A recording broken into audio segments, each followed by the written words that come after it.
Hi, I'm Cath McDowell and today we're at Winterwood Farm and I wanted to talk to everyone about feeding because we do get lots of questions about that and there is a lot of confusion. And I think the biggest confusion is actually about vitamin and mineral supplements, not so much herbs, because people do seem to have an understanding now that herbs are not vitamin and mineral supplements. They are distinctly different and they form part of forage basically, which we'll talk about in depth later on. But I just want to touch base on commercial feeds and what they are primarily made of. You'll find that most people are looking for a cheap feed and they're thinking that if they feed a cheap feed or a complete feed with some chaff that they're doing the right thing. Now, in 9 times out of 10, if you've got a generally healthy horse, possibly a gelding, that could be the case, and you won't run into much trouble if you use the feeds as per the recommendations of the manufacturers. However, we do want to bring to your attention some concerns, and my biggest concern is over-mineralisation. There are so many supplements out there now, everyone's claiming one thing or another. It's specifically for bones, it's specifically for oxalate pastures, it's specifically for various things. So let's just talk about that and what premixes are. So you'll find in all commercial feeds, you'll find there are ingredients. Primarily it's usually some kind of legume and it will say protein supplied by a legume. 99% of the time that will be soy. It's either from soy hulls or soy meal. It could also be from lupins and it could also be from alfalfa. But primarily it's soy, and the reason that it's soy is because it is the single most cheapest protein available that can be pelletized. Pelletization occurs under heat. The reason they do that is because if there's any grains or gluten that's in those pellets, it will actually help to form the pellet, and that also breaks down in soy in particular, a trypsin inhibitor.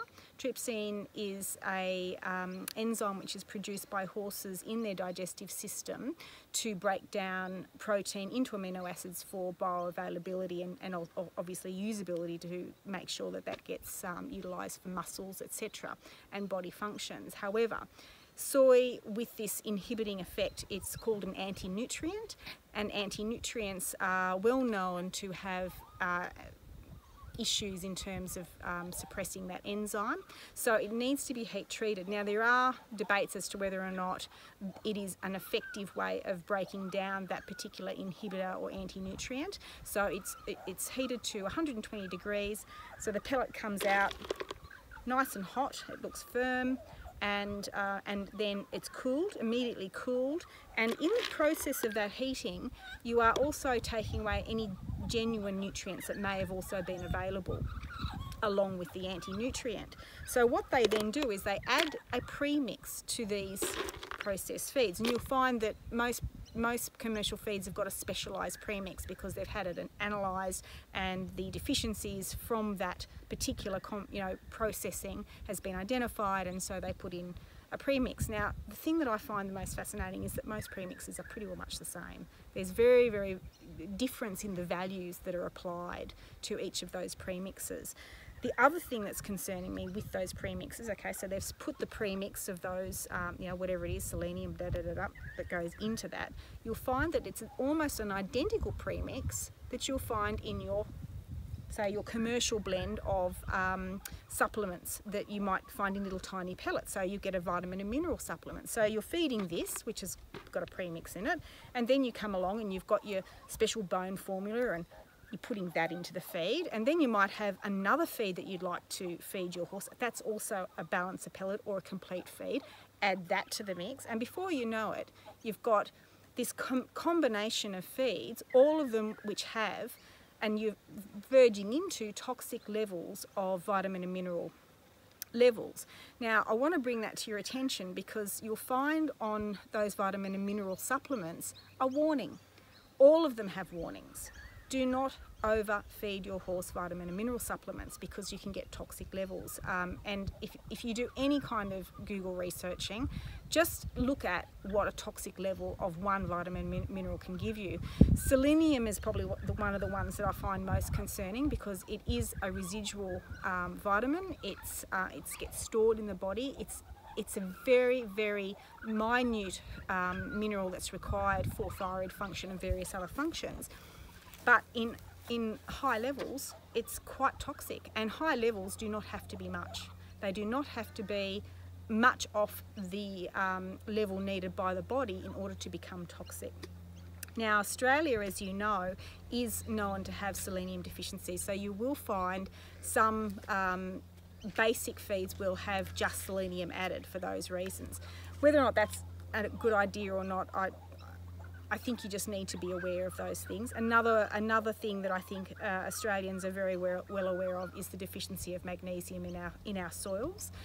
And I would say the other thing that we also need to be aware of is oxalate pastures, which is another discussion yet again. So I just wanted to break down what these pellets are made of, why they're made the way they are, and it's mainly for cost, because let's face it, it has to be cheap in order for the purchaser to want to get it. So you're getting the cheapest quality, the cheapest feed you possibly can for your dollar. It's about 30 cents per kilo, I think, is it 30 cents a kilo? Yeah, the manufacturers are buying soy for about 30 cents a kilo. For about 30 cents a kilo. Because they're selling it, in 20 kilo things for about $3. Yeah, exactly. So the thing I wanted to bring to everyone's attention was just the cost rationale for it, and not to mention that soy being a crop that's a Roundup Ready crop, there is a relationship between Roundup and other issues, particularly in the digestive system. Killing off flora, that could be one of the things, if it's got residual Roundup in it.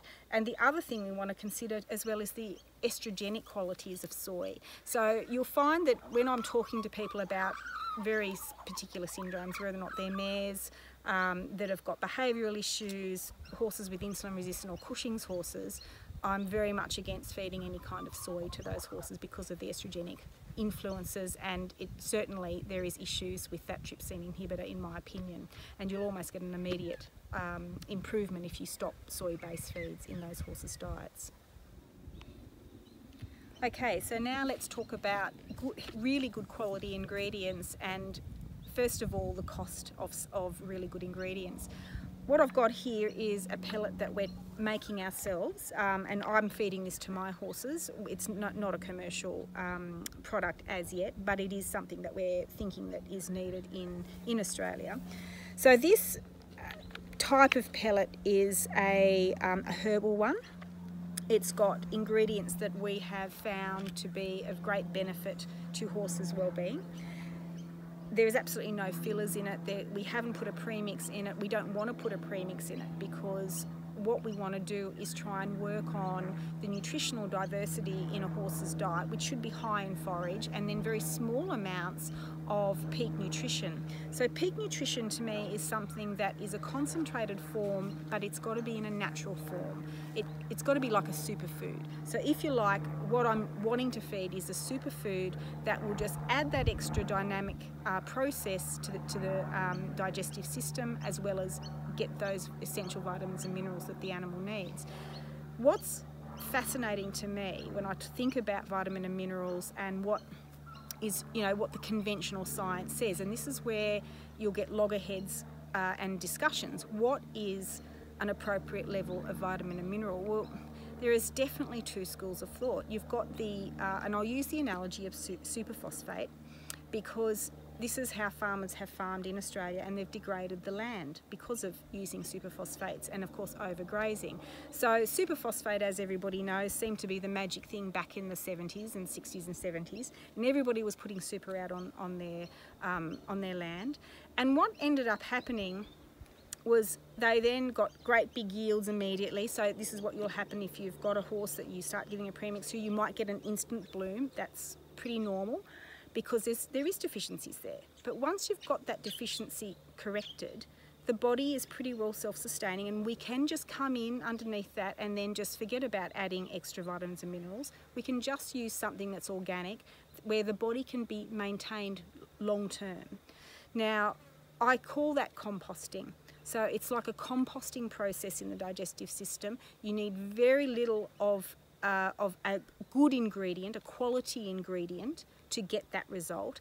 And don't forget that the microbiome is in of itself its own vitamin and mineral manufacturing plant. So the fermentation process within the gut of a horse itself will actually produce enzymes, vitamin B12, any number other of amino acids that might be lacking in the diet, which is why horses thrive on very poor ground. And you'll find that in Australia, the horses that are suffering are the ones on the rich soil with the rich pasture. The ones that tend to do best are the ones just on the most native pastures, the poorest pastures that just have seasonal access to the cycles of seed heads coming up where they graze on those occasionally for their coach. We'll go up and see my mares in a minute who are accessing a natural pasture as well as a little bit of improvement, which is just residual from this on this farm.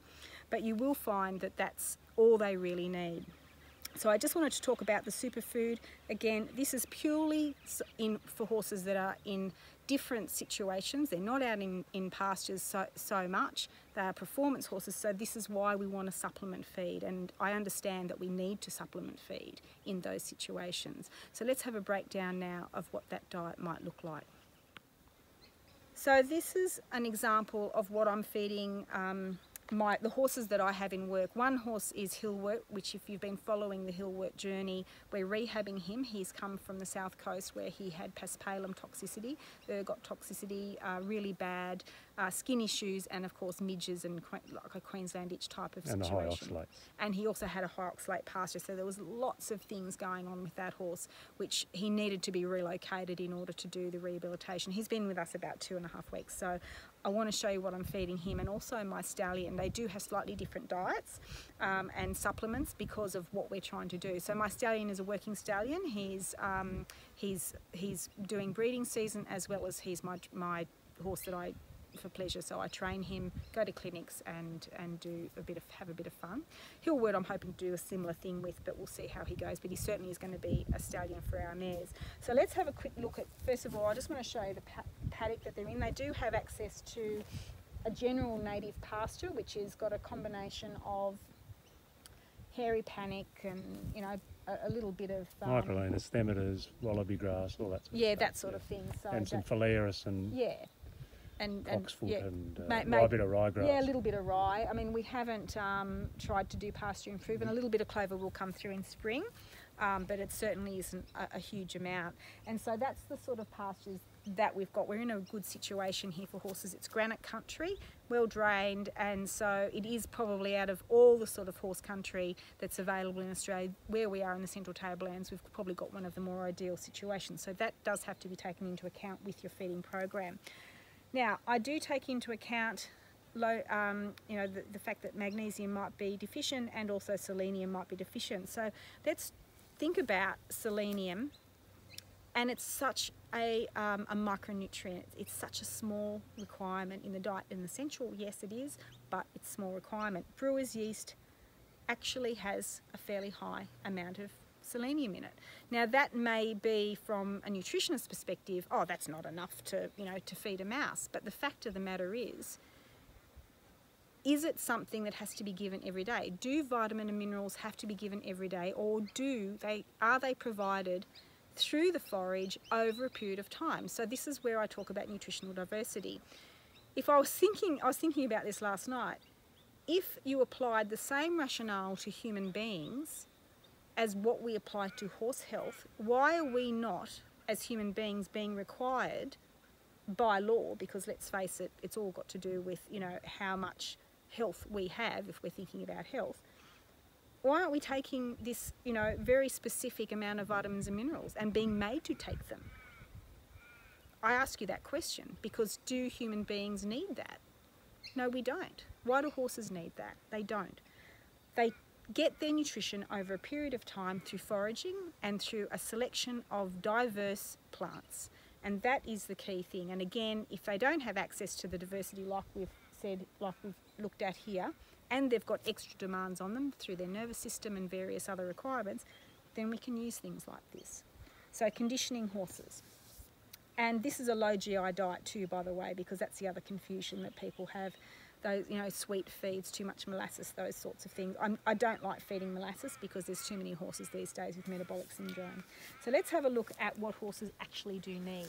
Besides pasture and access to forage 24/7, including the Cushing's horse, the insulin resistance horse, they all need high forage and low GI.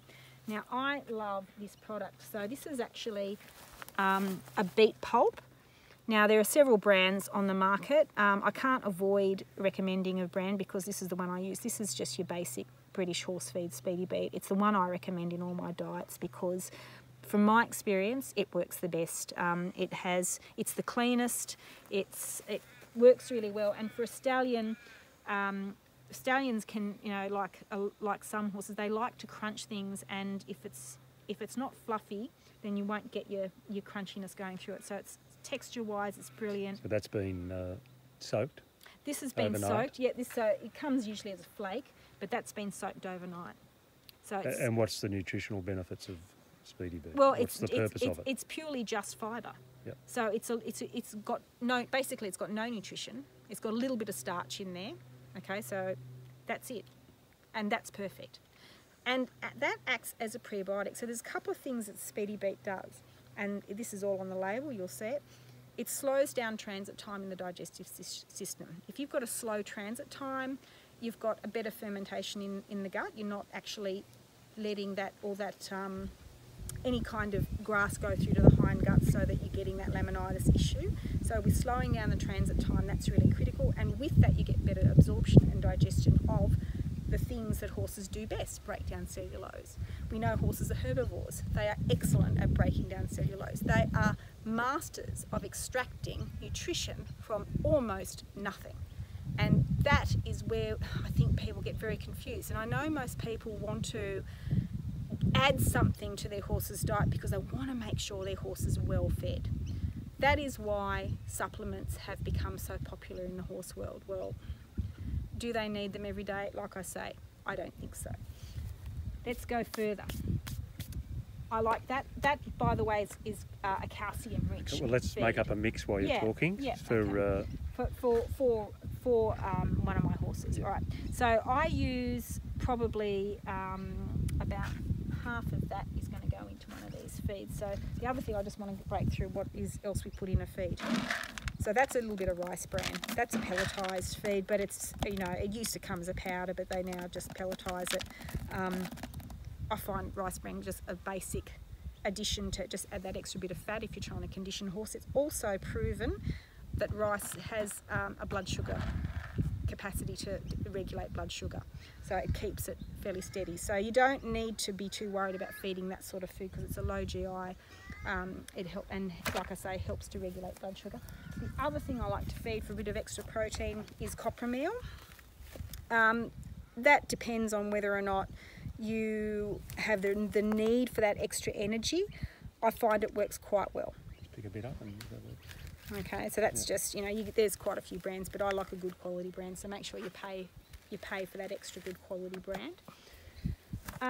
That's your calcium. You've got, you know, so calcium's in the Speedy Beet. Yep. So let's think about your calcium phosphorus ratio, because that's another thing that people get very confused about. All I want to say about that is it's a fairly simple ratio where we just need to have a reasonable amount of phosphorus in the diet as well as your calcium. Okay, so it's a 1 to 2, 1 to 4 kind of ratio. So let's have more calcium and a little bit less of your phosphorus-based feed. So phosphorus is in, just as a general guidance, any brown food, any white food. Okay, calcium tends to be in your green feed, so you can sort of have a bit of an idea of brown, white, phosphorus, green tends to have higher calcium. So we're just going to do a general thing because you don't need to be too concerned about that either, because A, we don't have oxalate pastures here, and feeding too much calcium can be also another problem. So you don't want to go overboard with calcium supplements because they can be just as problematic, and particularly, for example, too much leucine. It's you know, they're doing studies now where they can cause enteroliths, kidney problems, those bladder stones. So too much of those feeds can be a problem. So let's just have a look at how much I'm going to make up a feed. So there's about 500 grams of rice bran in that. I'm just going to top that up with some speedy beet. So depending on the horse, now neither of my horses are laminitic, so I don't need to be too worried about feeding the speedy beet at a high level. You can use speedy beet just as forage. If you don't have access to hay and you've got your horse locked up, it's all very by eye at this point, but that's probably about 3/4 of a cup. You can be more precise if you want to be, but that's quite... So although that's a pellet, we're only adding enough to give them a taste of it, really. So yeah, it's cost effective, although it's expensive to make. It's going to be cost effective because we're not feeding it as a complete feed. No, and it doesn't, because you don't need to feed it as a complete feed, because again, what you're trying to emulate is the access to nutrition over a period of time, and that's what we're emulating here. So a couple of other things that I like to feed my horses, because it's proven to me that they need it. So because the horses are in work, I have found Remy particularly doesn't do well if I don't look after his digestive system with my Equidista product. So that's got... So what's that again? Hold it up. So that, yeah, so the Equidista oh, I don't know why it's not in the right fit bucket, but anyway, the... It's in that. We've got them swapped around. So yeah, the Equidista is what a lot of people are finding works really well for their horse. It does a couple of things. It's got slippery elm and aloe vera in it, plus it's got licorice. It's got fennel, bit of chamomile in there, bit of bentonite, and also some brewer's yeast. So that combination, I find, not only helps to act as a toxin binder in those situations where there might be maybe a mycotoxin bloom out in the past. You don't know when those things occur. But the other thing I find happening, particularly with Remy, and he really shows me, if I stop this after usually about a week, he starts kicking up with his tummy. He's uncomfortable in his digestive system, and I suppose just being a stallion, he's on his own. They get a little bit upset because they're not out doing their herdy, stallion-y things. So he works really well with this, and now, he's back on it again. There's absolutely no sign of him kicking up. How much of that do you get? So all I'm giving him is just that in the morning. He gets that one scoop morning and night. Right. So this is a feed for morning and night. This is a morning and night feed, so there's usually no change to that. The other thing I give Remy and Hillwork is I give them some magnesium. It's about the only thing that I think is important. They only really need one scoop of that, I find, is enough. It's not just magnesium, is it? It's magnesium, brewer's yeast, chamomile and dandelion in that. That combination, again, I find works really well, and we're getting great results with that. So they just get that. So what are some of the main vitamins and minerals in those herbs that you've just put in? So we're not adding a premix, but we're adding herbs with vitamins and minerals. No, there's vitamin A, there's vitamin E, there's vitamin C, there's cobalt, there's zinc, there's selenium, there's magnesium, there's B12. So, I mean, you'll find in all of those herbs, there is, within the complex makeup of those herbs, some of those vitamins that might be considered an essential requirement. Now, of course, do we need that much of it, or do we just need that much of it?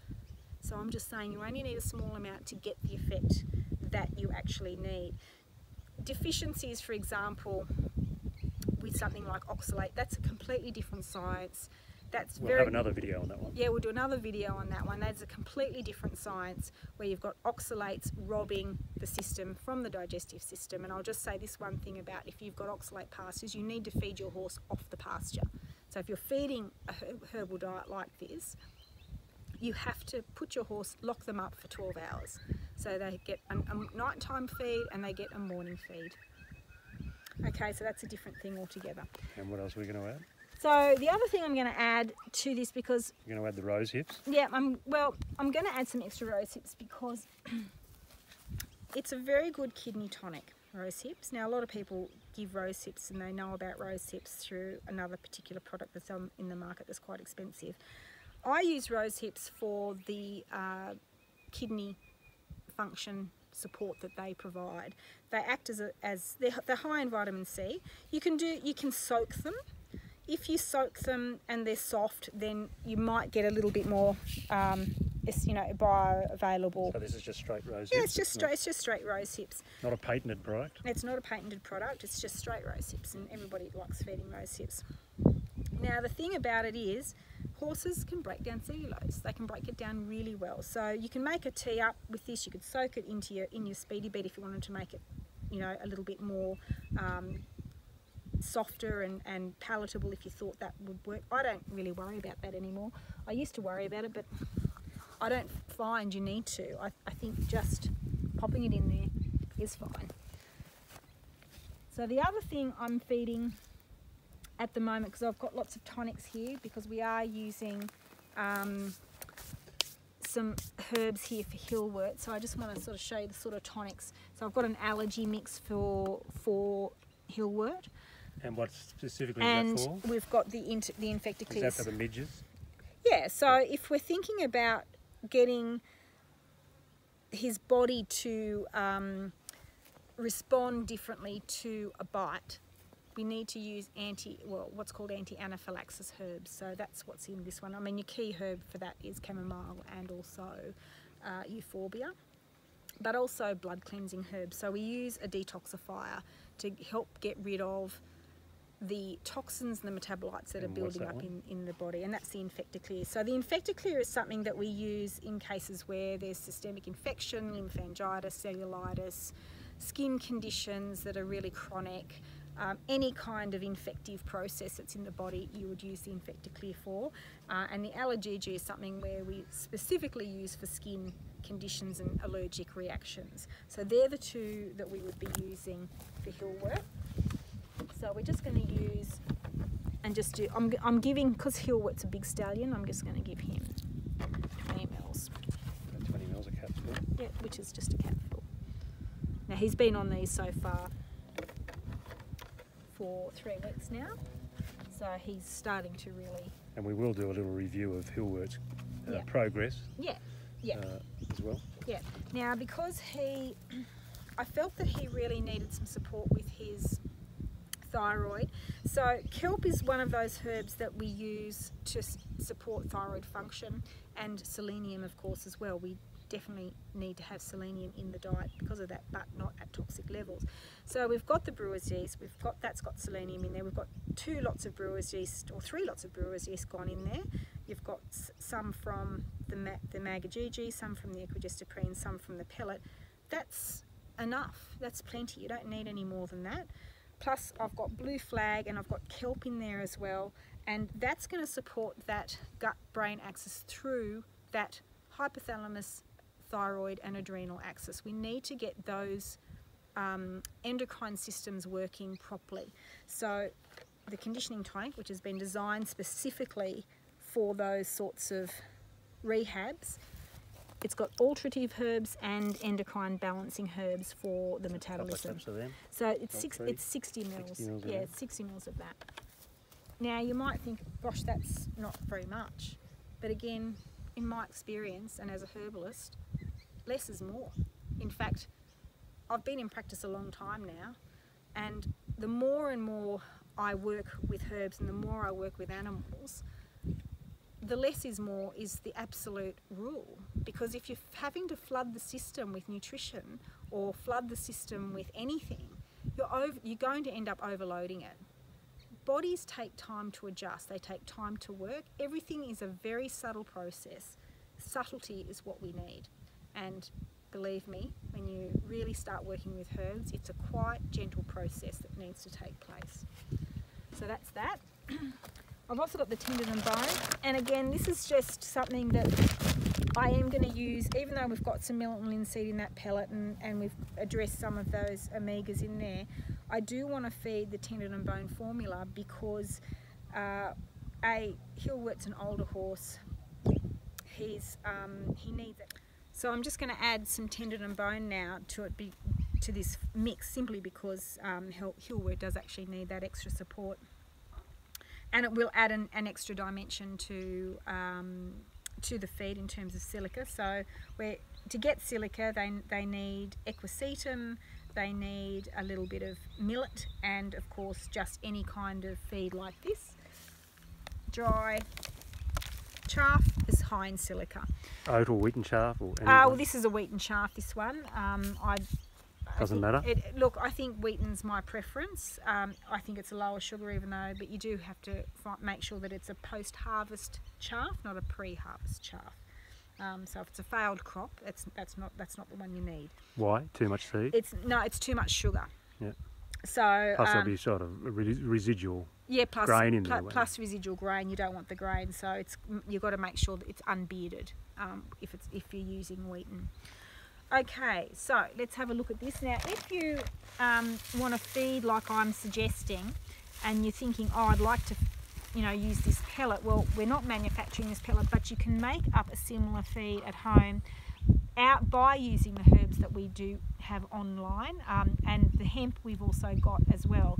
So you can actually just contact me and I'll help you to put that together. Just some millet and linseed, some hemp meal. Yeah, and some kelp, brewer's yeast. I mean, I do give people the basic diet, and a lot of people do find that it's actually, out of all the things that they've tried, it is actually the best way to feed for some horses.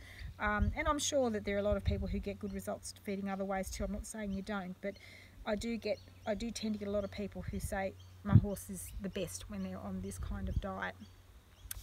Okay, so we just need 3/4 of a cup of that in there, and pretty well much we're right to go now. So you've got some fenugreek and some raspberry there. That's for a specific. Yeah. So I've been feeding my brood mares. I've had some lactating mares, and also just for lymphatic drainage. So I use fenugreek for that, and that's actually dandelion. Oh, dandelion. Yep. So I don't need to feed any extra dandelion because I've given the dandelion from in there. So that's all fine. Plus there's a bit of dandelion in these tonics as well. So your extracts are slightly different to your dried herbs. Your formulations, just a note on formulations, they are very, very active.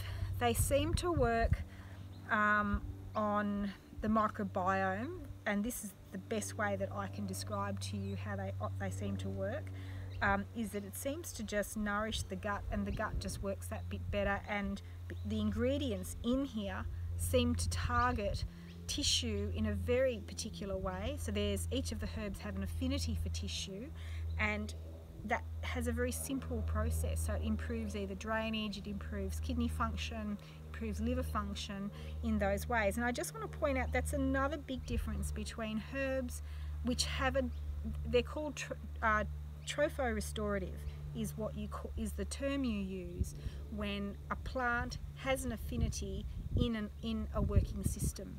So for example, hawthorn has an affinity for heart. There's glycosides, which are basically a sugar that will actually have a direct affinity for that muscle, which is pretty much what lanoxin was. It's actually a chemical that was found in a particular plant, and it's called cardiac glycoside. So herbs actually are known to have these properties. I will say that you can't get the same result with a pre-mixed vitamin and mineral. It's an inert substance. It's a chemical substance. They are a synthetic chemical substance. They don't have affinities. They just have to be utilised by the body as best it can. And the body has to break it down, connect it, do what it does in order to make use of these things. And a lot of that is of course basic chemistry, and also understanding your valences and how ions and cation exchange and all this kind of thing. Now that's all well and good from a scientific perspective, but is that really what happens in a biological system? And I just want to make that difference. It's a biological system. It's got its own composting vat. We just need to add the right ingredients to that composting vat for it to produce its own nutritional benefits that long term will see the health of that animal and that organism go to what we call a peak degree of wellness. So that will just give you a little bit of an idea of how herbs work in diet and where my diet approach is.